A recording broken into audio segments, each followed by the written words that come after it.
Il y a deux versions à l'histoire. Il y a la version des livres scolaires et il y a la réalité.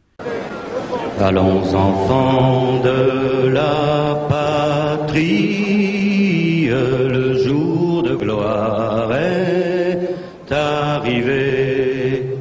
Mais mon vrai métier, c'est la nuit. Les présidentielles 2017, c'est une révolution. Well, television is more popular than Jesus. I might have got away with it. You know, we meant more to kids than Jesus did. Et je vous rappelle que le livre de Macron, pour les présidentielles 2022, c'était Révolution. Marchons, marchons, qu'un sang impur.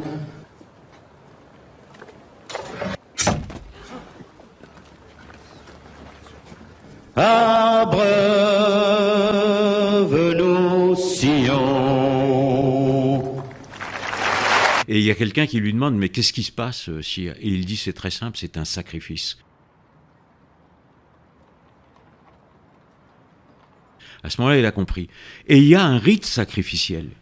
Alors, vous savez aussi qu'on fait battre Saint-Franc-Maçon qui bat les tambours, hein, pour pas qu'il puisse parler au peuple. Mon bon peuple! Mais il y a quand même 600 000 morts en France. Donc, peut-être 30 ou 40 000 nobles, 10, 15 000, disons 50 000 des classes dites privilégiées, okay, et le reste, c'est le peuple.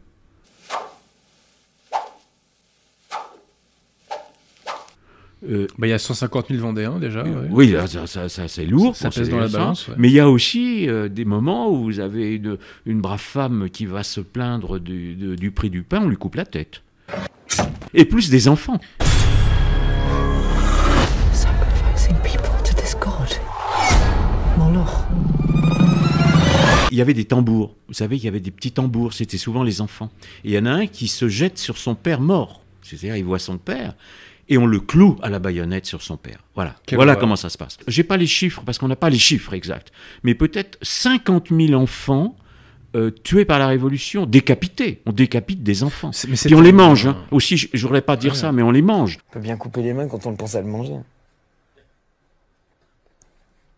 Et vous l'avez mangé? On a goûté. C'était quoi? C'était de l'oreille. On mange les gens. Et puis c'était des moments d'abomination. Enfin, vous décrivez des scènes absolument abominables. Qui sont abominables. Bon, même la pauvre marquise de Lamballe, justement, qui était rentrer dans les détails, dans les détails. Mais voilà. Aucun film d'horreur n'a fait des choses aussi dégueulasses. Voilà, ce sont des barbares. C'est un retour à la barbarie. On vous présente la Révolution française comme une. Parce que c'est un retour au paganisme. Progrès, bien sûr, même pire que ça.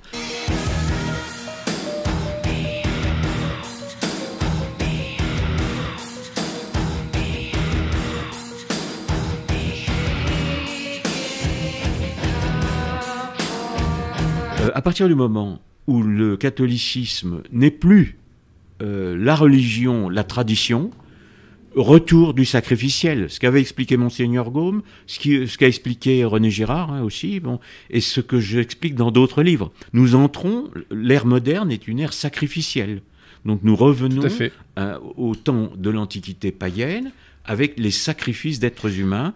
Ouais. Le Christ a mis fin au sacrifice des êtres humains, c'est la seule religion, okay, et puisque le monde n'est plus chrétien, les êtres humains sont sacrifiés dans les guerres mondiales du XXe siècle et à l'avortement d'aujourd'hui. C'est la même logique. On sait que je dégrade, puis que je ne remonterai jamais. Guy Rondeau a 56 ans. Cet amoureux de la vie souffre d'angéite primaire du système nerveux central depuis 17 ans déjà. Samedi, il recevra l'aide médicale à mourir. Pour moi, ça, c'est vraiment la définition de la liberté. La dernière loi, dit-on, maçon ou maçonne. Et puis la prochaine, ça sera probablement le droit de mourir dans la dignité. Et c'est pour ça aussi qu'a été créé par un illuminé égyptien franc-maçon, Rome, avec un fou Fabre d'Églantine, qui est bon, le fameux calendrier républicain. Ah, vous savez qu'il a écrit une chanson, Fabre d'Églantine. Hein. Oui, oui. Il pleut terre, presse des blancs moutons, allons sous la chaumière, bergère vide allons. Il pleut, ça peut avoir une signification. Et dans les francs-maçons, il y a beaucoup de protestants aussi. Voilà. Il a Les une bonne- francs-maçons monarchistes, mais ce sont les idiots utiles. Et ils ont eu la tête coupée comme le duc d'Orléans, et on a dû s'apercevoir qu'il n'y avait pas de cervelle. Hein. De On Mestre, croirait les cerveaux oui, d'ailleurs, c'est une de phrase- nos contemporains. parce qu'on a la liberté. À chaque fois, quand ça va mal tourner, notamment quand le roi peut reprendre le pouvoir, s'il avait bien voulu faire un petit coup de force, ce sont des francs-maçons qui vont faire tourner l'événement dans l'autre sens. À chaque fois. Mais il y a aujourd'hui des francs-maçons qui se prétendent catholiques. La particularité de nos invités aujourd'hui, Amélie, c'est que c'est 2 francs-maçons. Mais pas, attention, pas n'importe quoi, là. C'est 2 francs-maçons du 33e degré. What? C'est quoi? Vous avez tué quelqu'un, vous autres? On ne peut pas être franc-maçon et catholique, soyons extrêmement clairs.